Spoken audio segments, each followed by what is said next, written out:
isso. Estamos livres da lei. Ponto. O fim da lei é Cristo. O fim da lei é Cristo. O fim da lei é Cristo. Porque assim, o senhor tem citado a questão da... o fim da lei é Cristo e etc. Eu acho interessante, nós precisamos observar os tempos verbais, muitas vezes, também, do que acontece aqui. Né? To telos tu nomon. Estim, verbo no presente. Ou seja, não era, ao fim da lei não foi Cristo. O fim da lei não era, ao fim da lei não foi Cristo. O fim da lei não era, ao fim da lei não foi Cristo. Ou seja, a lei continua cumprindo o seu objetivo de apontar para Cristo. Telos não tem o significado necessariamente de fim no sentido de terminar, mas o sentido de objetivo, de finalidade também. Isso, a gente dá uma olhadinha lá no Theological Dictionary of the New Testament, a gente vai encontrar ali exatamente isso. O foco do Antigo Testamento é a lei. O foco no Novo Testamento é Cristo. Muda totalmente. Muda totalmente. E esse é o ponto, para mim, que Paulo trabalha. E que o foco do Antigo Testamento era a lei. Isso é um problema no que diz respeito à teologia. Né? A teologia, aquela que a gente chama de das Mitte das Alten Testamento, que é o mito, é o centro do Antigo Testamento. A discussão teológica sempre chega. O centro do Antigo Testamento não é a lei. O centro do Antigo Testamento é Deus. É Deus. A lei ela é a normatização do seu relacionamento com Deus. E o centro do Novo Testamento é Jesus Cristo. Ele é o centro. Aquilo que os teólogos discutem dizem que o centro do Antigo Testamento é Deus, o centro do Novo Testamento é Cristo, e o centro das Escrituras é Deus através de Cristo. Né? Então, sendo no passado, sendo no presente. Então, um problema de teologia, na verdade, aqui com relação a isso. O ponto é que Jesus, em Mateus 22, 37 a 40, ele resume a lei em 2 mandamentos apenas. Toda a lei, não a lei moral, mas porque toda lei é moral. Não há uma lei imoral, uma parte da lei, mesmo a cerimonial civil, ela não é imoral. Ela tenta revelar o caráter de Deus, de santidade de Deus. Os mandamentos de resumo que Jesus fez não são mandamentos que ele havia colocado novos. Um é Deuteronômio 6,4 e o outro é Levítico 19. Né? Amarás o Senhor teu Deus sobre todas as coisas e ao teu próximo como a ti mesmo. Ou seja, eram mandamentos existentes dentro do próprio contexto dos mandamentos judaica de Torá. A palavra Torá vem de um verbo hebraico, yará, que quer dizer apontar. Ele aponta, ele nos diz e nos dita um caminho, nos aponta um caminho, nos mostra um caminho, é um guia e instrução para a vida. Por isso que toda a Torá se resume em 2 coisas, toda a Torá. E isso não é o pensamento apenas do Messias, a casa de Hillel dizia isso. A casa de Hillel dizia isso, os rabinos diziam isso. Né? O Messias, ele coloca de uma forma muito maior, claro que na sua boca tudo fica muito maior, porque ele é o próprio Deus falando. Mas o próprio pensamento judaico já dizia exatamente isso, que se algum outro mandamento existe maior do que esse, estão todos resumidos nisso. Os próprios Aseret Divrot, que são os 10 mandamentos, eles estão relacionados com categorias, não são chamados mandamentos dentro da palavra de Deus, são chamados de palavras, pronunciamentos, porque são categorias que englobam todos os outros mandamentos. Então, os 10 mandamentos, aquelas 10 pronunciamentos, todos os outros 603 estão englobados dentro dele. Os outros 2 englobam todos os 603, esses mandamentos que existiam dentro da própria Torá. Que no final das contas, tudo se resume a isso. Toda a Torá se resume basicamente a você ir até Deus. Você vai a Deus e você deve amar a Deus sobre todas as coisas. Jesus não está, o primeiro ponto, Jesus não está extinguindo os outros mandamentos pela citação de 2 mandamentos que existiam anteriormente, porque eles já existiam. Se a existência deles significava a inexistência dos outros, a inocuidade dos outros, esses eram inócuos desde a época em que eles mesmos existiam. Mas essa divisão pedagógica da aplicação da lei não implica numa divisão da lei. Ou seja, ou a lei passa inteira para o novo, porque ela é una, daí a afirmação. Né? Se o irmão fosse um adventista de geração anterior, que concorda com esse pressuposto reformado, de que procura dividir a lei nessas categorias, né, ficaria talvez mais fácil para você. Mas uma vez que a lei é una, ou ela passa inteira ou não pode passar uma parte. Aí eu vejo, de fato, uma grande contradição, o que eu acho que é a tese de Paulo. Que aí Paulo vai dizer, não, a lei precisa ser cumprida integralmente, porque eu não tenho condição. Mateus 5 e 17, que ficou bastante claro, Jesus dizendo, eu não vim abrogar a lei, eu não vim revogar, mas eu vim cumprir. Mas eu queria fazer algumas considerações a respeito do que o senhor falou, pastor. Há uma confusão muito grande no seu pensamento a respeito porque eu expressei de forma muito clara que assim, não estamos dividindo a lei, mas dizendo que existem mandamentos específicos da lei que são cumpríveis por grupos específicos de pessoas. Isso não é dividir a lei. Isso é aplicar para grupos específicos aquilo que a própria lei diz. A lei, quando fala que o sumo sacerdote não pode se casar com uma viúva, ela delimita aquele para que deve cumprir aquele mandamento. Isso é bem claro. O sumo sacerdote, agora, por exemplo, leis de sacrifícios, todos deveriam cumprir. Concordo 100%, todos deveriam cumprir. Mas isso não significa, a lei sendo una, ela não significa que ela deveria ser cumprida integralmente, totalmente por todas as pessoas. Por todas as pessoas. Por quê? Porque vários dos seus mandamentos são específicos para determinados grupos de pessoas. Existem mandamentos por tempo também. Por exemplo, o Shema. O Shema é um mandamento por tempo. Ele precisa ser feito de acordo com a legislação judaica, halahá, ele precisa ser feito até as 9 horas da manhã. A mulher está isenta de todo e qualquer mandamento que seja por tempo, dentro da tradição judaica. Então, ela não precisaria cumprir esse mandamento. Quando nós dizemos Cristo cumpriu toda a lei, será que Cristo cumpriu nesse sentido, no sentido de haver obedecido todos os mandamentos, nos tornando, assim, completamente livres da obrigatoriedade de cumprir esses mandamentos? Será que, olhando para a vida de Cristo, nós vemos Cristo cumprindo os mandamentos que fossem específicos, por exemplo, do sumo sacerdote, ou o mandamento específico do pobre, ou o mandamento específico daquele que fabricava o pão, ou o mandamento específico daquele que era agricultor? É esse que é o ponto que eu estava colocando. Não é divisão da lei, nem nos seus aspectos didáticos, mas é a aplicação dos aspectos da lei para grupos específicos de pessoas. Porque a lei presta a isso, para nos condenar diante de Deus. Ela não nos ensina. A lei não nos ensina. A lei, ela nos leva, ela nos conduz a Cristo.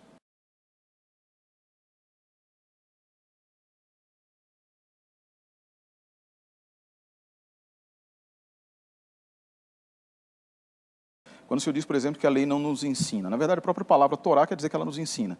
Na verdade a própria palavra Torá quer dizer que ela nos ensina. Na verdade a própria palavra Torá quer dizer que ela nos ensina. Na verdade a própria palavra Torá quer dizer que ela nos ensina. Deuteronômio 6, versos 1 em diante, na verdade, Deus disse que você deve ensinar estas palavras, tu as ensinarás, inculcarás aos teus filhos. A gente faz isso todo sábado, na nossa proclamação do Shema, e todos os dias.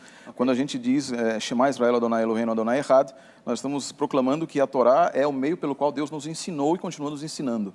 E ele nos ensina o quê? Primeiro, nos ensina o caminho da felicidade. Devarim, Deuteronômio 30, versos 15 em diante. Veja, hoje eu estou colocando diante de vocês vida e felicidade, morte e desgraça.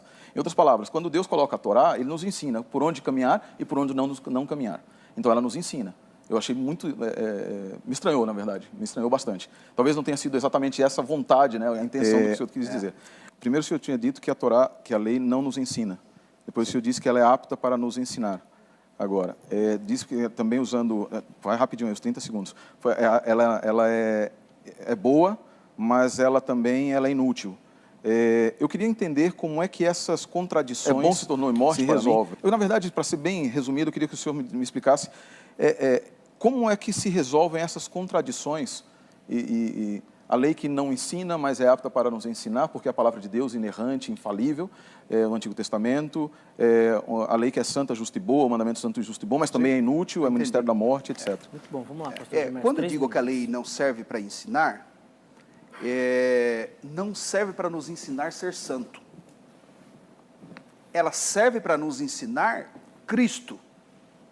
Ela serve para nos conduzir a Cristo, mas ela não tem poder. É por isso que Paulo está falando aqui, Paulo, né? Se o autor dos Hebreus for Paulo, o autor aos Hebreus, até não sei qual é a sua opinião, outro abacaxi, né? Por isso que ele fala da inutilidade, não porque ela em si mesma seja inútil, mas é porque ela não é o didascalóia, ela não ensina de verdade, ela conduz apenas, ela é uma babá, o tutor lá, o aio lá, né? Citado por Paulo em Gálatas, é aquele que pega pela mão. Você não vai aprender nada com a lei, até porque você não pode fazer nada, você não pode cumprir a lei, você não tem capacidade nenhuma de cumprir a lei, mas ela te pega pela mão e te leva agora até Jomerson, alguém. pastor, nós vamos aqui, vamos dar uma olhadinha em algumas coisas do que o senhor falou. Primeiro que para alguns vai parecer até acusação, mas pareceu um adventista falando. Que glória, pareceu que um bem. adventista falando. Em muitos aspectos pareceu realmente um novo adventista, né? A nova geração. Da nova geração adventista. Mas eu achei curioso até, desculpa tomar seu tempo, você citou que o código moral não é só os 10 mandamentos, para mim é uma novidade ouvir isso de um adventista. Pode ter certeza, vai ouvir muitas vezes, na verdade. Eu queria tentar voltar àquele tema, porque isso vai ajudar a gente a entender esse aspecto, porque dessa pergunta. Quando eu dizia, a lei, e aí é preciso, Romanos mostra exatamente isso, a Bíblia inteira vem falando isso. O que é a lei? A lei é a expressão do caráter de Deus.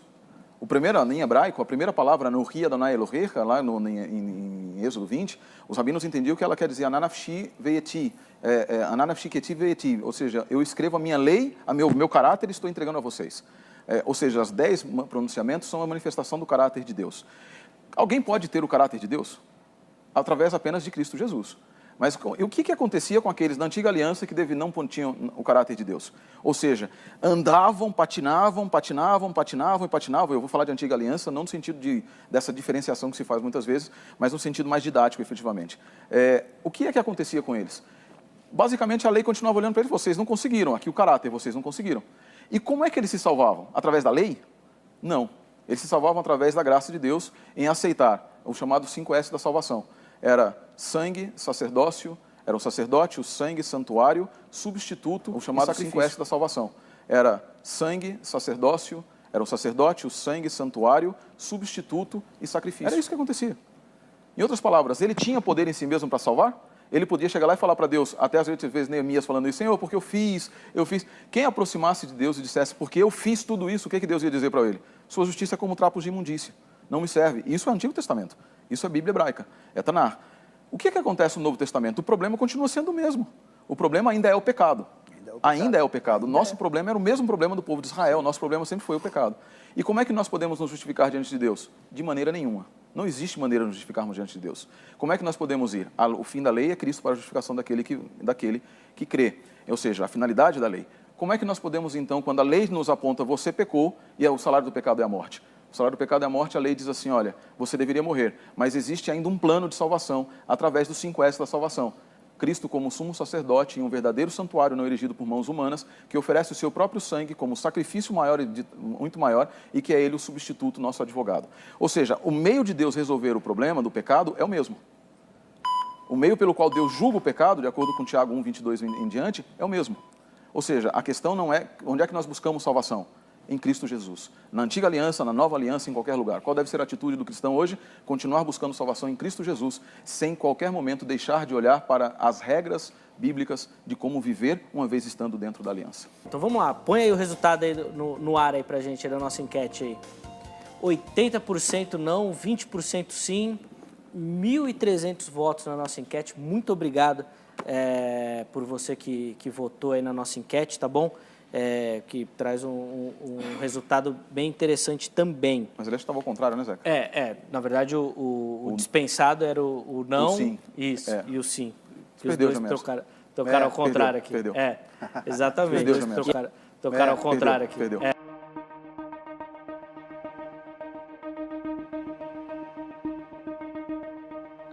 Acaba de chegar no mercado um dos cursos de homilética mais completos da atualidade, do pós-graduado em jornalismo científico e mestre em teologia, professor Leandro Quadros.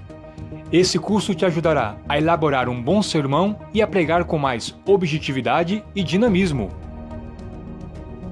Através desse curso, você irá realizar evangelismo com mais eficiência, não só em reuniões evangelísticas, como também nas redes sociais.